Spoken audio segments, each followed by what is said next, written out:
Eh bien, chers frères, celui-ci est mon Fils bien-aimé, en qui je trouve ma joie, écoutez-le. Nous avons entendu cette parole de notre Seigneur Jésus, du Père des cieux, concernant notre Seigneur Jésus. Le jour du baptême du Seigneur, pour la deuxième fois, le Père annonce clairement, celui-ci est mon Fils bien-aimé. En lui, j'ai mis tout mon amour. En lui, je trouve ma joie. Écoutez-le. Il désigne son Fils.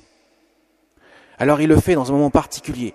Il est sur le mont Tabor, sur cette haute montagne, et la plus haute montagne d'ailleurs de Galilée, me semble-t-il, plus haute encore que le mont des Béatitudes. Et voilà qu'il est en présence des trois apôtres, Pierre, Jacques et Jean. Les trois mêmes qui seront présents dans ce moment terrifiant, quelques mois plus tard, qui sera l'agonie de Jésus. Et là, Jésus n'apparaît pas seul. Il apparaît dans une lumière éclatante, sous la forme d'un corps glorieux, pourrait-on dire. Son corps est glorifié par la lumière. Il est resplendissant d'une blancheur qu'on ne trouve pas son équivalent sur terre. Cette lumière qui dégage du Seigneur, bien sûr, effraie quelque peu les trois apôtres. Mais Jésus est entouré de deux personnages extrêmement importants de l'Ancien Testament qui représentent à eux deux la loi et les prophètes. Moïse, la loi, Élie, les prophètes. Et cela veut dire quelque chose de profond, mes chers amis. Ça veut dire que Jésus est celui qui vient accomplir, celui qui est le Messie, celui que les siècles attendent, celui dont le peuple hébreu attend depuis des siècles, le vrai sauveur, le libérateur, puisque Moïse et Élie sont là entourant Jésus. Donc il n'y a plus de doute dans l'esprit des trois apôtres, Pierre, Jacques et Jean, que c'est bien lui, le Messie, dont nous parlent les Écritures. C'est bien lui, celui qui doit venir dans le monde. En plus, il est authentifié par le Père. Celui-ci est mon Fils, écoutez-le. Alors pourquoi Jésus apparaît transfiguré de lumière à ces trois apôtres-là?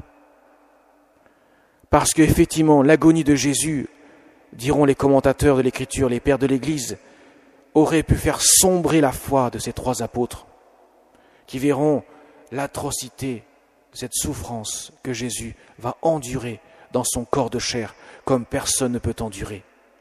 Ne l'oublions pas, mes chers amis, le Christ est celui qui a le plus souffert de manière absolument incomparable. Personne sur la terre ne pourra rivaliser avec la souffrance du Christ, aussi bien physique que spirituelle et morale.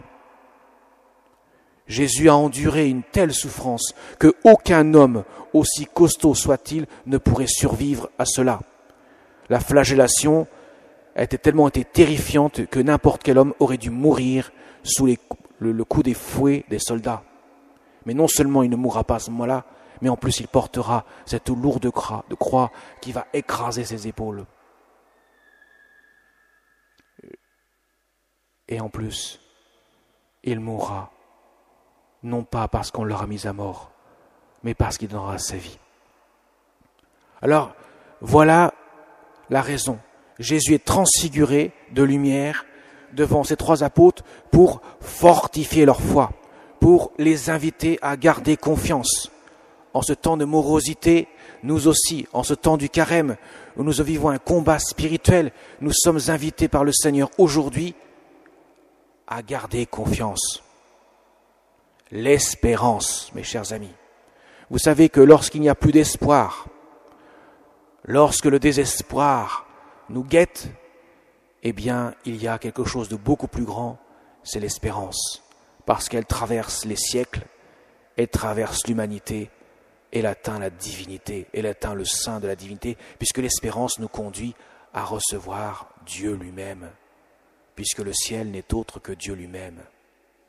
Voyez, mes chers amis, Jésus fortifie ses apôtres en leur donnant cette confiance, cette espérance, afin qu'ils ne se laissent pas ébranler au moment crucial où la croix se fera sentir lourdement.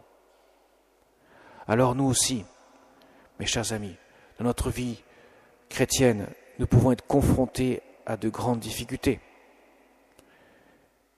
Certains, parfois, doutent de la présence de Dieu. Combien de fois ai-je entendu, si Dieu existait, il ne permettrait pas de vivre ces malheurs-là. Le monde ne serait pas dans cette situation-là. Mais n'oubliez jamais une chose. Jésus lui-même a vécu cela dans sa croix. Toutes nos souffrances, de toutes les époques, Jésus l'a assumé dans son humanité, dans sa passion et sa crucifixion. Personne ne peut dire à Jésus, « Toi, tu ne me connais pas dans ma souffrance, tu ne sais pas ce que j'ai pu endurer. » Personne ne pourra dire ça à Jésus. Jésus dira, « Avant même que tu aies souffert, avant même que tu aies existé, moi, j'ai porté ta croix, je l'ai assumée. » Vous voyez, c'est une invitation à la confiance. Alors on peut se poser la question, mais pourquoi faut-il souffrir en ce monde? Pourquoi faut-il avoir des croix? Pourquoi faut-il avoir des épreuves? Ça serait quand même plus simple d'y aller directement au ciel, sans passer par le vendredi saint, évidemment. Mais mes chers amis, l'humanité, après le péché, a un terrible ennemi.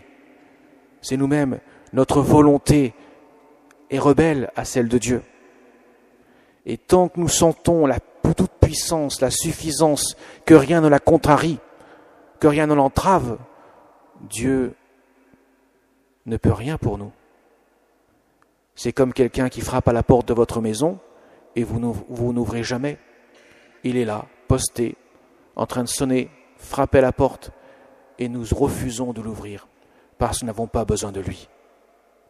L'homme, s'il n'était pas traversé par tant d'épreuves, ne comprendrait pas cela. Et Dieu se sert de cela, non pas qu'il le veuille. En aucun cas, Dieu n'envoie les épreuves. En aucun cas, Dieu nous punit, parce que la punition, elle est infligée par nous-mêmes, par notre propre volonté.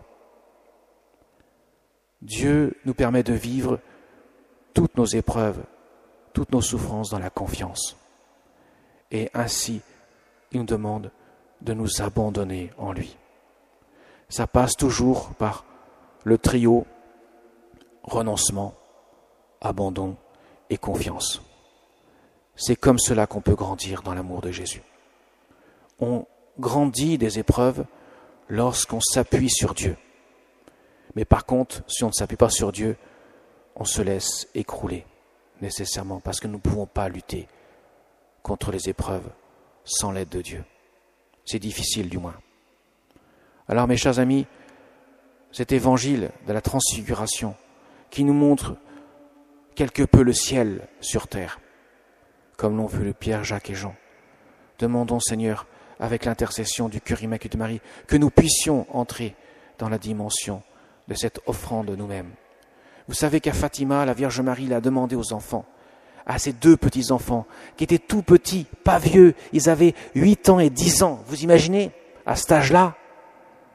Elle leur dit, mes enfants, offrez vos sacrifices, offrez vos petites épreuves. Alors, d'une part, pour consoler le cœur sacré de Jésus et le cœur immaculé de Marie, outragé par tant de sacrilèges, dira la Vierge Marie, mais aussi pour la conversion des pécheurs. Et François, le petit François, 10 ans, lui sera touché de voir que le cœur sacré de Jésus et le cœur immaculé de Marie ont été outragés, sont outragés par tant de refus de l'amour qu'ils veulent donner. Il priera pour cette intention-là. Il offrira ses petits sacrifices de chaque jour. Jacinthe, 8 ans. Rendez compte?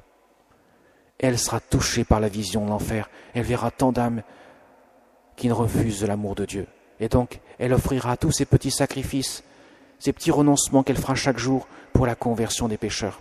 La Vierge Marie va aider ces 2 petits-enfants à faire de leur vie une vivante offrande à Dieu.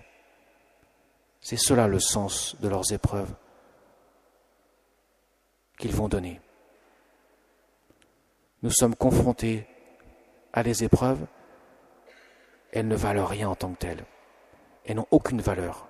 La souffrance ne sert à rien en tant que telle, mais elle prend un sens quand elle est unie à Jésus, quand elle devient un chemin de conversion, un chemin d'offrande dans la communion des saints où nous portons les uns les autres.